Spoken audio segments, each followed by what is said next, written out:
the Prime Minister of the Federal Republic of Somalia, Mohamed Hussein Roble, and a delegation led by him today left for Balad, Middle Shabelle region.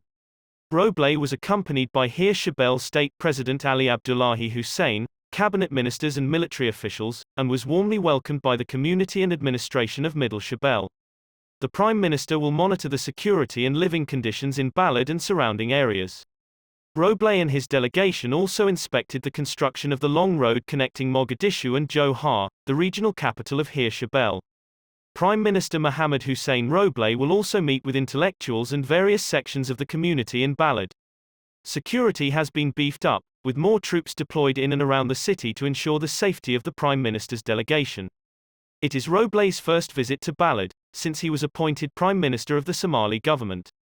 However, Prime Minister Roble's trip to Balad came as a surprise to many, as the city is vulnerable to attacks by al-Shabaab forces.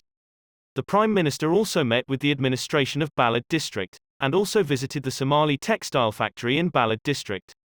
Prime Minister Roble's visit to Balad will be followed by a visit to the headquarters of the 5 regional states, where polls have been set up for the by-elections that are expected to be finally completed by the end of this year, according to the Electoral Commission.